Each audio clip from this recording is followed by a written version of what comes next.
Good morning student. तो आज हम नेक्स्ट टॉपिक लेते हैं दर्पण सूत्र। दर्पण सूत्र को स्थापित कीजिए अथवा क्वेश्चन आएगा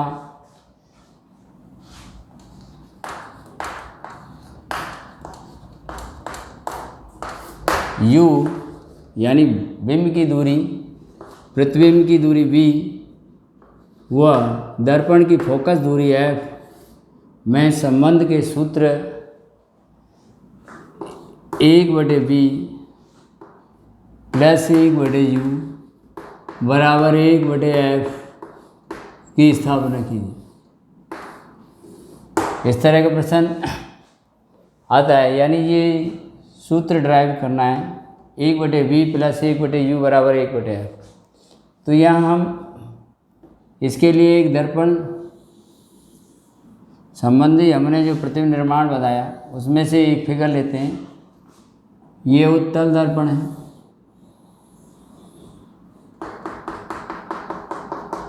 यह अवतल। इसमें से तो हमारी बुक में जो दिया है वो अवतल दर्पण का है, तो ये अवतल दर्पण बना लो। यहाँ पर ये ध्रुव हो गया, ये इसका फोकस है, ये वक्रता केंद्र। मान लो कोई वस्तु यहाँ पर रखी है, ये कोई वस्तु होगी पी क्यू। इससे ये किरण हमने सीधी चला दी, ये सीधी चलाई, ये एम बिंदु पर इसका प्रकाश का परावर्तन हो रहा है और ये परावर्तन के पश्चात कहाँ से गई? फोकस से। कहाँ से जाएगी? फोकस से, मुख्य अक्ष के समांतर आने वाली प्रकाश की। अब एक हम दूसरा नियम लगा देते हैं, एक फोकस से होकर आ रही है जी प्रकाश की किरण, परावर्तन के पश्चात यहाँ से टकराई और कहाँ से जाएगी? मुख्य अक्ष के समांतर हो जाएगी। तो ये फोकस से होकर आ रही है। अब फोकस से होकर आ रही है तो मुख्य अक्ष के समांतर कर लेंगे इसको, तो ये समांतर हो गई। तो यहाँ कहीं ये चित्र बन गया, ये इसका प्रतिबिंब बना है। तो ये क्या होगा? इसको नाम दे दें हमने P डैश Q डैश। तो ये बिंदु मान लिया है। तो यहाँ पर हम लिखते हैं, माना दर्पण की फोकस दूरी, दर्पण की फोकस दूरी देखिए यहाँ फिगर में कितनी है? ओ ये एफ पी। तो यहाँ पर P हमने इसको मान लिया है, तो इसको O डाल लो। तो ये क्या है? एफ ओ या ओ एफ है। इसको किससे दिखाते हैं फोकस दूरी को? इस स्मॉल एफ से। तो ये स्मॉल एफ मान लीजिए दूरी। अब दर्पण से बिंब की दूरी कितनी है? दर्पण से बिंब यानी वस्तु की दूरी, ये क्या है? ओ पी है। और ये किसके बराबर है? U मानते हैं। बिंब की दूरी को क्या माना? U। तो ये U हो गई। अब ये यहाँ से यहाँ तक की है U। अब प्रतिबिंब कहाँ बन रहा है? ये प्रतिबिंब की दूरी है। ये प्रतिबिंब कहाँ बना? P dash Q dash. तो प्रतिबिंब की दूरी क्या होगी? प्रतिबिंब की दूरी हुई साहब कौन सी है? यहाँ पर इसको लिखा हो P डैश। ये क्या है? किसके बराबर? B के बराबर। कितना माना है हमने इसको? B माना। तो ये यहाँ पर दूरियाँ मान ली। अब क्या करते हैं हम? इसमें से आप दो त्रिभुज लीजिए, एक ये वाला ले लिया, कोई से ले सकते हो आमने सामने के, ये और ये और ये। तो एक त्रिभुज मैंने ले लिया PQF, और दूसरा ले लो ये इसके, ये ले लिया कौन सा? FLO। ये दोनों त्रिभुजों को क्या करना है? अपन को सर्वांग सम करना है। दोनों त्रिभुजों को क्या करेंगे हम? सर्वांग सम सिद्ध करेंगे। तो यहाँ जो 9th क्लास में आपने नियम पढ़े थे सर्वांग समता के, वो नियम लगा रहे हैं। तो आप देखिए यहाँ पर इन दोनों में क्या है, ये 90 डिग्री, यहाँ पर ये 90 डिग्री होगा। और ये देखो जब दो सरल रेखाएं एक दूसरे को काटती हैं तो आमने सामने के कोण होते हैं वो शीर्षाभिमुख कोण होते हैं। तो ये कोण एक नाम दे दिया मैंने, ये इसके बराबर हो जाएगा 2 के। तो यहाँ पर हम सर्वांग समता लगती है सर्वांग समता, समरूपता लगती है समरूपता। तो यहाँ पर देखो 2 कोण बराबर हो गए, तो 2 कोण बराबर हो गए, ए नियम लग रहा है, तो तीसरा ऑटोमेटिक बराबर हो जाएगा। तो यहाँ पर ये दोनों त्रिभुज कैसे हो जाएंगे, समरूप हो जाएंगे। सर्वांग सम नहीं हो रहे लेकिन क्या हो रहा है, समरूप हो रहे हैं। तो इन दोनों त्रिभुजों को लीजिए आप। तो हम लेते हैं यहाँ त्रिभुज पी क्यू एफ और दूसरा ले लिया त्रिभुज एल ओ एफ में। अब क्या है, यहाँ पर कोण P किसके बराबर है, कोण O के। ये दोनों कितने 90 डिग्री, ये 90, ये भी 90। और कोण एक ये वाला, या लिखो क्यू एफ पी लिख दें, या एक कोण लिख दो इसको, किसके बराबर है, 2 के बराबर है। एक कोण किसके बराबर है, यहाँ 2 के बराबर है। तो कोण एक बराबर क्या लिख दिया हमने, 2 लिख दिया। ये कैसे हैं, शीर्षाभिमुख। क्या लिखोगे, शीर्षाभिमुख कोण, वर्टिकली अपोजिट एंगल है। तो ये अब यहाँ पर हमारा नियम लग रहा है ए समरूपता से, ए समरूपता से कोण कोण। तो क्या होगा, ये दोनों त्रिभुज समरूप हो गए। कौन कौन सा, त्रिभुज पी क्यू एफ समरूप त्रिभुज होगा किसके, एल ओ एफ के। तो एक नियम काम करता है यहाँ पर, by C P S T.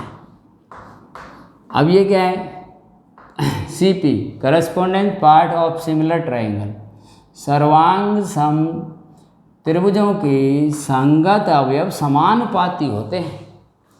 तो यहाँ पर यहाँ लिखेगा समरूप त्रिभुजों के संगत अवयव कैसे होते हैं, समानुपाती। तो समानुपाती होते हैं, ये दोनों कैसे हैं, समरूप। तो समानुपाती हैं, संगत अवयव। तो हमें जो चाहिए कौन सा, एक पी क्यू ले लेते हैं और एक इसमें से चाहिए। तो यहाँ हमने लिया इसकी साइड कौन सी ली, पी क्यू, और इसके संगत अवयव कौन सा है, यहाँ पी क्यू पहले 2 अक्षर है, तो इसके पहले 2 अक्षर कौन से, एल ओ। बराबर क्या होगा, एक तो आपको खड़ी लाइन लेनी है, एक बड़ी लाइन लेनी है। तो इसकी ये परपेंडिकुलर लाइन ले ली, इसकी ले ली। अब इसकी ये ले लो आधार नीचे वाला पी एफ। तो इस त्रिभुज का आधार कौन सा ही है, यहाँ भी देख सकते हो पी एफ फर्स्ट और लास्ट अक्षर है। तो इसमें कौन सा आएगा भाई, एल और एफ आएगा। तो ये संगत भुजाएं होगी समानुपाती। अब पी क्यू की वैल्यू तो हमें पता नहीं, लेकिन इनको पता है। यहाँ पर हमें ये पता है पी एफ की वैल्यू और एल एफ की वैल्यू। तो पी एफ की वैल्यू यहाँ पर दे रखी है क्या आपने, पी एफ देखो, पी एफ नहीं दे रखी, एल एफ ये। तो यहाँ हम क्या करेंगे, इनको चेंज करेंगे वैल्यूओं को यहाँ पर। तो यहाँ देखो इसमें हमने कौन सा लिया, फर्स्ट और लास्ट अक्षर। तो इसका फर्स्ट और लास्ट अक्षर कौन सा आया था, यहाँ हमने ये पड़ी लाइन ली पी एफ, तो इसकी पड़ी लाइन कौन सी है, यहाँ एफ ओ। ये क्या आया, एफ ओ। तो एफ ओ का तो मान हमें पता है कितना है, स्मॉल एफ। इसको तो हम कितना लिख सकते हैं, स्मॉल एफ। लेकिन ऊपर वाले को आप नहीं लिख सकते यहाँ से, तो इसको तोड़ो भाई। किसको तोड़ेंगे, देखो पी एफ यहाँ से यहाँ तक की दूरी को आप OP में से FO घटा दो, तो OP में से आपने क्या घटा दिया, FO घटा दिया या OF घटा दिया, तो ये आ जाएगा। तो अब इसकी OP की हमने यहाँ निकाल रखा है, कितना है देखो U, और FO कितना है F, और ये F, तो ये हो, इसको दशमी का डाल दो 1। अब दूसरे ट्रायंगल ले लो, कौन कौन से भाई, ये ले लो, ये दोनों त्रिभुज ले लो, यहाँ से ये दोनों त्रिभुज ले लो, ये और ये वाले, तो ये इसका नाम क्या है, हमने यहाँ पर त्रिभुज MOF, वह दूसरा त्रिभुज यहाँ से ले लिया Q dash O P dash और F में, तो ये यहाँ पर नियम। अब फिर वही देखिए इसमें क्या क्या कंटेंट बराबर है। देखो ये 90 डिग्री का है इसका, ये भी 90 डिग्री का है। आप सेम एज भी कह सकते हैं, दोनों में एक ही नियम लग रहा है। यहाँ पर मान लो आपने 3 नंबर डाल दिया, ये 4 नंबर डाल दो, तो ये दोनों कोण कैसे हैं, बराबर है। तो यहाँ लिखेंगे आप कोण इसका पहले, तो ये O कोण है, या आप पूरा लिखना चाहते हो तो MO ये लिखेंगे। तो कोण O बराबर किसके है, देखो कोण P डैश के हैं, ये दोनों कितने हैं 90 डिग्री हैं, 90 डिग्री हैं। अब यहाँ पर देखिएगा ये वाला कोण इस वाले कोण के बराबर है, तो कोण 4 और 3 जब दो सरल रेखाएं एक दूसरे को काटती हैं तो आमने सामने के कोण कैसे होते हैं, शीर्षाभुज कोण होते हैं। और ये कैसे होते हैं, बराबर, तो ये शीर्षाभुज कोण हुए, ये बराबर है, शीर्षाभिमुख कोण हो गया, तो ये शीर्षाभिमुख कोण बराबर हो गया। अब कौन सा नियम लग रहा है, वही ऊपर वाला ए क्या लिखोगे, समरूपता से, समरूपता से क्या हो जाएंगे ये दोनों त्रिभुज MOF समरूप त्रिभुज होगा किसके, MOF लिया है, देखो यहाँ से चले तुम MOF, तो लास्ट में ये दोनों एंगल आए, तो यहाँ पर लिखोगे आप Q dash P dash F dash, इसको लिखोगे Q dash P dash F, लिख दिया। अब वही फिर लगाओ बाई CPST, समरूप त्रिभुजों के संगत और समानुपाती होते हैं। तो यहाँ पर हमें पहले लेनी है कौन सी लाइन, बताया हमने खड़ी लाइन, तो इसकी खड़ी लाइन कौन सी, MO ले लिया ये, और इसकी खड़ी लाइन कौन सी होगी भाई, Q डैश P डैश बराबर। अब बड़ी लाइन ले लो ये वाली, तो ये क्या है OF, और इसकी ये वाली बड़ी लाइन कौन सी है भाई, P dash F, P dash F। अब इसमें देखो इसका मान तो आपको पता है, इसका मान नहीं पता, तो इसको तोड़िए, इसको देखो यहाँ से यहाँ तक की ले लूँ मैं OP का मान पता है यहाँ पर तुम्हें, तो इसको OF को तो OF ही रहने दो, और इसको क्या करोगे OP डैश में से आप ये घटा दो, ये पूरे में से इसको घटा देंगे तो ये टुकड़ा बचेगा, तो हमने माइनस कर दिया OF। अब इसकी वैल्यू लगा दो भाई, अब ये तो कितना है F और ये कितना है, देखो यहाँ OP डैश कितना माना है आपने B, तो ये B लगा दिया। अब B माइनस OF कितना है F, तो ये आया तुम्हारा दूसरा इक्वेशन डालोगे इसको। लेकिन आप देखिए यहाँ पर ये वाला टुकड़ा, ये दोनों पैरेलल लाइनें समांतर रेखाएं, तो ये MO और PQ दोनों बराबर होंगे, ये और ये बराबर होंगे, तो यहाँ पर आप क्या रखो, MO की जगह पर आप PQ रख लो। क्यों रख रहे हैं भाई, इसमें PQ अपॉन LO लिया है हमने, तो यहाँ भी वही आ जाए, इसलिए सेम लेफ्ट साइड सेम करने के लिए। अब Q डैश P ये तुम्हारा कौन सा है, Q डैश P डैश है ये वाला, क्यू डैश पी डैश को आप कितना लिख सकते हो, क्यू डैश पी डैश को ये लिख सकते हैं ओ एल, चूँकि यहाँ ओ एल ये आ रहा है, ओ एल या एल ओ ए की बात है, तो ये बराबर कर दिया। अब देखिए आप इसमें समीकरण 1 और 2 की शक्ल मिलाई, समीकरण 1 और 2 में लेफ्ट साइड बराबर है तो लिखेंगे समीकरण 1 व 2 से आप क्या लिख सकते हो, लेफ्ट साइड बराबर है तो राइट साइड बराबर कर लेंगे। समीकरण 1 और 2 से लेफ्ट साइड बराबर है तो राइट साइड बराबर हो जाएगी, तो ये हम यहाँ पर लिख सकते हैं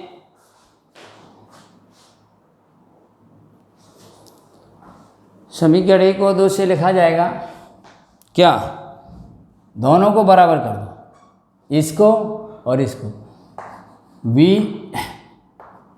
u minus F upon F बराबर क्या होगा यहाँ पर, f upon v minus F. ठीक है, अब इसका कर लें हम क्रॉस मल्टीप्लिकेशन, क्रॉस मल्टीप्लाई कर दिया है ना, तो अब क्रॉस मल्टीप्लाई करोगे तो क्या आएगा, देखो इसका इसमें मल्टीप्लाई कर दो तो u माइनस एफ और v माइनस एफ ये आया इक्वल टू इसका इसमें गुणा करा तो एफ स्क्वायर, अब इसका इसमें गुणा करो तो ये क्या आएगा u b, इसका u में क्या u f, इसका f का करो माइनस बी एफ और इसका माइनस का f माइनस और ये भी माइनस क्या हो जाएगा plus F square equal to F square, तो अब एफ स्क्वायर से एफ स्क्वायर कट जाएगा है ना, उधर तो बचा 0। अब पूरे समीकरण में क्या करो, समीकरण में यू बी एफ से भाग दे दो, क्या करेंगे, भाग देने पर यू बी एफ से भाग दे दो तो U B minus U F minus V F equal to 0 है। अब इसमें यू बी एफ से भाग देना है, यू बी एफ से भाग दिया है, ठीक है, इधर भी देना है यू बी एफ, तो देखना यहाँ तो यू बी कट गया यू बी से, यहाँ आप देखिए एफ से एफ कट गया, यू से यू कटेगा, इसमें क्या कटेगा v से v कटेगा, एफ से एफ कटेगा, तो इधर क्या बचा, इधर बचा 1/f माइनस इधर क्या बचा 1/v माइनस इधर क्या बचा 1/, ऊपर कुछ सारा कट गया तो एक बचेगा, नीचे क्या बचा u, तो ये बराबर कितना आया इधर 0। तो अब क्या करेंगे 1/f को तो इधर ही रहने दो और u b को उधर ले जाइए, तो क्या हो जाएगा ये 1/b प्लस 1/u, और हमें क्या करना था यही लाना था कि 1/f बराबर 1/v, ये दर्पण की फोकस दूरी है, ये दर्पण से प्रतिबिंब की दूरी है, ये दर्पण से बिंब की दूरी है, तो इन तीनों में रिलेशन निकालना था, और यही क्या है, यही दर्पण का क्या है सूत्र है, यही दर्पण का सूत्र है। तो इस प्रकार आपने दर्पण का सूत्र की स्थापना की। यहाँ पर ये देखो ये इमेज काम में लिया है, यहाँ कोई विशेष बात नहीं है इसमें, ये दोनों त्रिभुज लिए हैं आमने सामने, ये दोनों त्रिभुज लिए और फिर ये दोनों लिए, इनको दोनों को समरूप किया गया, इसको इसके, तो यहाँ पर कोण लगा, ये 90 और ये शीर्षाभुज, दो कोण बराबर कर लिए हैं, तो ये दोनों समरूप हो गए हैं। समरूप त्रिभुजों की संगत भुजाएं समानुपाती होती हैं, तो हमने ये भुजा इसकी ली है तो इसके संगत भुजा इसकी ये है, तो यानी पड़ी खड़ी लाइन के खड़ी और पड़ी लाइन के पड़ी, इसके संगत भुजा कौन सी है, ये वाली है। तो ये बस क्या है मान लगाया, तो ये क्या होगा दर्पण सूत्र फॉर्मूला ड्राइव होगा। इससे नेक्स्ट टॉपिक लेते हैं, तो नेक्स्ट टॉपिक है अपना आवर्धनता या आवर्धन क्षमता। आवर्धनता इसको कहते हैं मैग्नीफिकेशन, इसको स्मॉल m से दिखाते हैं। ये आवर्धनता क्या है, ये प्रतिबिंब की ऊंचाई और बिंब की ऊंचाई का अनुपात होता है, यानी आवर्तनता बराबर होती है प्रतिबिंब की ऊंचाई एवं बिंब की ऊंचाई। बिंब की ऊंचाई, तो इन दोनों का क्या होता है, ये अनुपात। तो हम लिख सकते हैं m इक्वल टू होता है h डैश, हमने माना है प्रतिबिंब की ऊंचाई को और h माना है बिंब की ऊंचाई। तो ये आवर्तनता का फॉर्मूला है। तो हम लिख सकते हैं आवर्तनता किसे कहते हैं, किसी दर्पण द्वारा बने प्रतिबिंब की ऊंचाई और बिंब की ऊंचाई का अनुपात क्या कहलाती है, वो दर्पण की आवर्तनता कहलाएगी।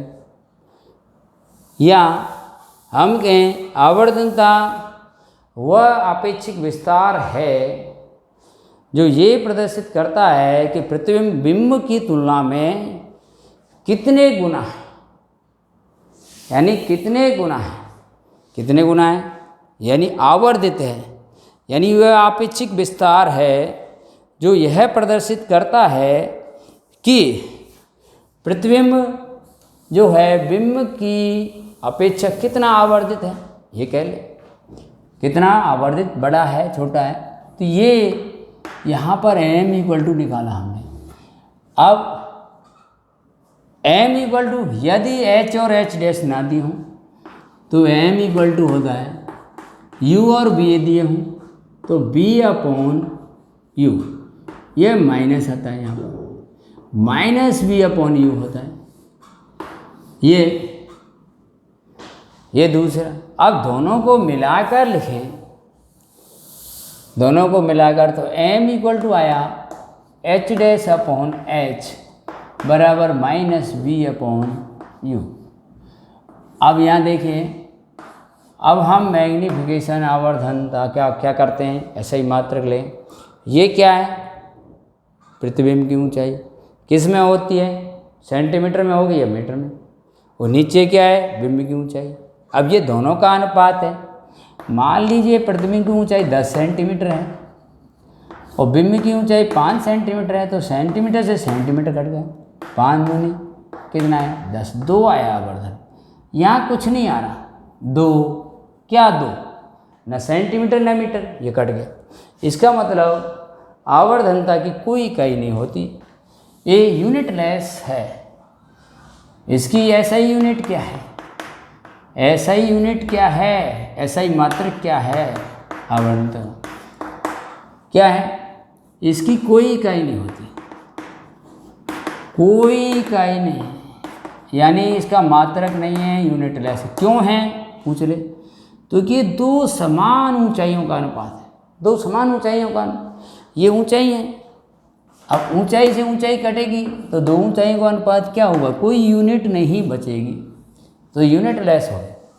यूनिटलेस कैसी होगी, मात्रकहीन राशि होगी, मात्रकहीन, इसका मात्रक नहीं मिलेगा आपको।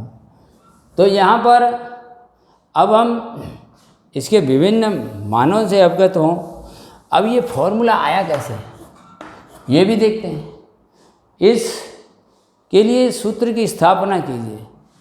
तो हम कह रहे हैं आवर्धनता का ये सूत्र है m बराबर h डैश अपॉन h बराबर माइनस v अपॉन u। सूत्र की स्थापना करनी है हमें। तो इसके सूत्र की स्थापना के लिए फिर हमें डायग्राम का सहारा लेंगे। ये कोई समतल दर्पण हो गया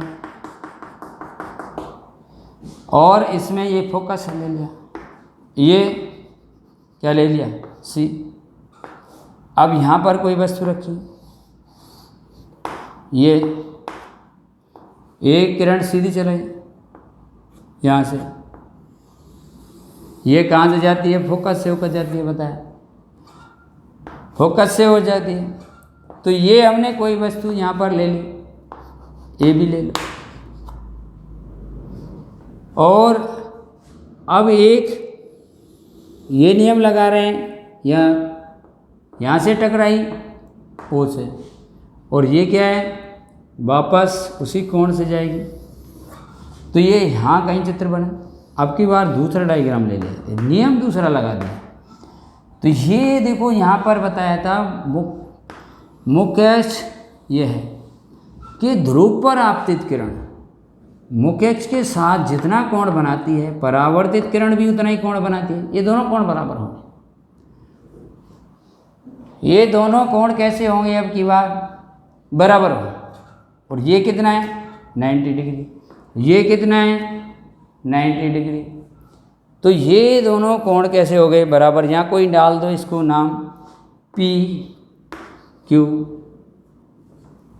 इसको कोई ले लो एम। तो अब क्या होगा, अब हम इन दोनों त्रिभुजों को लो, ये दो त्रिभुज लेने हैं। इसमें एक ए बी ओ और दूसरा कौन सा ले लें, दो त्रिभुज ये बन रहे हैं। अब इनको आसानी से समरूप कर सकते हो आप। देखो इसमें ये एक कोण कितना है 90, इसमें ये कोण कितना है 90। अब इसमें क्यू क्यू बराबर है, तो ये भी एक कौन सा समरूपता लगेगी, इसमें कौन सी समरूपता लगेगी, ए समरूपता से दोनों त्रिभुज कैसे हो जाएंगे, समरूप हो जाएंगे दोनों। तो यहाँ पर हम क्या करें, जो हमने माना है उसको यहाँ रिप्रेजेंट करें। ये क्या है भाई, इन दुनिया को मान लेते हैं। माना ये क्या है, बिंब की ऊंचाई, बिंब की ऊंचाई ये कितनी मानी है हमने, ए बी, ये भी। इसको बिंब की ऊंचाई को एच से दिखाते हैं, एच मान ली। ये क्या है पी क्यू, प्रतिबिंब की ऊंचाई, प्रतिबिंब की ऊंचाई, इसको पी क्यू माना। ये कितना है, ये देखो नीचे की दिशा में है तो माइनस की होगी। अब इसको क्या मानेंगे हम, एच डैश। प्रतिबिंब की ऊंचाई को किससे दिखाया है यहाँ पर, एच डैश से। अब ये बिंब की दूरी कितनी है, यहाँ दर्पण से बिंब की दूरी है ना, दर्पण से बिंब की दूरी निकालो कितनी है, ओ ए माना है। ये कितनी हो गई यू। तो ये इधर की दूरी है लेफ्ट साइड में, इधर की ओर मापी गई समझ दूरियां ऋणात्मक होती है तो माइनस की होगी। अब दर्पण से ही प्रतिबिंब की दूरी कितनी है, देखिए प्रतिबिंब की दूरी चित्र में देखो, ये प्रतिबिंब यहाँ से यहाँ बन रहा है, तो ये क्या है ओ क्यू। ओ क्यू कितना है, प्रतिबिंब दूरी भी है, लेकिन ये वस्तु की ओर है ये भी, तो ये भी कैसी होगी, माइनस की होगी। इधर ही बन रहा है लेफ्ट साइड में, इधर की माइनस होती है। तो यहाँ पर अब आप इन दोनों त्रिभुजों को लीजिए। अब लिखते हैं हम त्रिभुज ए बी ओ हुआ, दूसरा त्रिभुज ले लिया हमने क्यू पी ओ में, है क्यू पी ओ में क्या हो जाएगा, दोनों में इस कोण को देखो, कोण ये बराबर किसके हो जाएगा, कोण क्यू के 90 डिग्री है, दोनों 90 डिग्री है। और देखो ये वाला कोण क्या हो जाएगा, बराबर हो जाएगा। आप ऐसे ये किसके नियम से हुआ है, परावर्तन के नियम से। यहाँ लिख सकते हो एक लाइन और, इसको पहले परावर्तन के नियम से क्या होता है, कोण आई बराबर क्या होता है, कोण आर होता है। तो ये आपतन कोण है, ये आपतित किरण, ये परावर्तित किरण, ये आई है ये आर है, तो ये दोनों बराबर हैं। ये दोनों कोण कैसे हैं, बराबर आएंगे। ये आई कोण है और ये आर, तो कोण आई बराबर क्या हो जाएगा, इसमें कोण आर हो जाएगा। ये यहाँ पर समीकरण 1 डाल दो, समीकरण 1 से हो गया। अब ये कौन सा लगा है, ए समरूपता से। भाई कोण समरूपता से क्या हो जाएगा, दोनों त्रिभुज ए बी ओ समरूप त्रिभुज किसके हो जाएगा, ए बी ओ यहाँ से लिखा है तुमने 90 डिग्री, क्यू पी ओके आ जाएगा, क्यू पी ओके हो गया। अब फिर वही भाई सी पी एस टी क्या कर लोगे भाई, संगत भुजाएं समानुपाती करोगे, तो यहाँ भी हमें वही अनुपात लेना है, तो इसका बड़ी भुजा और खड़ी भुजा, तो हमें तुम्हें क्या लाना है यहाँ पर एच डैश और एच लाना है, ठीक है। तो हम पहले इसकी त्रिभुज की भुजा ले लेते छोटे वाले की, ये क्या है, इसकी ले ली हमने क्यू पी अपॉन, ये कौन सी भुजा है, ये वाली, तो इसकी ये भुजा लिए तो इसकी ये लेनी पड़ेगी ए बी, संगत भुजा ए बी बराबर होगी, ये खड़ी है, आप बड़ी भुजा ले लो इसकी, ये कौन सी है, ये कौन सी दूरी है, ओ क्यू, ओ क्यू। अब ओ और क्यू कौन से लास्ट, फर्स्ट और लास्ट, इसमें ओ फर्स्ट और लास्ट ले लो भाई, ये किसके बराबर होगा, ए ओ, ए ओ के बराबर होगा, यहाँ पर ये ए ओ ले लिए। अब ये दूरी यहाँ अपन ने जो मेंशन करी थी इनको लगाइए, अब ये कितनी है, पी क्यू की वैल्यू कितनी है, देखो एच डैश, पी क्यू की वैल्यू कितनी है एच डैश, वो भी कैसी है माइनस की, ये लगा दिए। और ए बी की दूरी कितनी है, देखो एच, ये डिस्टेंस एच है, बराबर ओ क्यू, ओ क्यू दूरी है, ओ क्यू कितना लिया है यहाँ पर देखना, माइनस का भी, और ओ ए की वैल्यू कितनी है माइनस का यू, तो अब देखो ये तो माइनस माइनस प्लस हो जाएगा, तो ये क्या हुआ माइनस, यहाँ एच डैश है अपॉन एच इक्वल टू क्या होगा, बी अपॉन यू, ये आया। अब एच डैश अपॉन एच क्या होता है, एच डैश और परिभाषा से, आवर्तनता की परिभाषा से क्या होगा, आवर्तनता की परिभाषा से क्या हो जाएगा, क्या बताए, एम इक्वल टू क्या होता है एच डैश अपॉन एच, तो इस एच डैश अपॉन एच की जगह क्या रख दोगे यहाँ पर M equal to V upon U. अब तो एम इक्वल टू क्या आएगा, इसलिए यहाँ से एम इक्वल टू क्या निकल के आएगा, एम बराबर, ये माइनस के साइन को उधर भेज दिए तो माइनस वी अपॉन यू, तो ये यहाँ फॉर्मूला आ गया M equal to minus V upon U. तो और परिभाषा से हमारा कितना है, ये इसको 1 2 लेकर आप लिख सकते हो, एम बराबर क्या आया समीकरण 1 और 2 से एच डैश अपॉन एच बराबर माइनस वी अपॉन यू। तो ये अपना क्या था, आवर्तनता के लिए फॉर्मूला था। तो ये प्रूव हो गया कि आवर्तनता m की वैल्यू जो होती है माइनस वी अपॉन यू आएगी यहाँ पर इसका मान। और किसको बताया था इसको, प्रतिबिंब की ऊंचाई और बिंब की ऊंचाई का अनुपात बताया। और राशि कैसी बताई, ये इसका कोई इकाई नहीं होती ये बताया। तो thank you, have a nice day, मिलते हैं नेक्स्ट वीडियो में।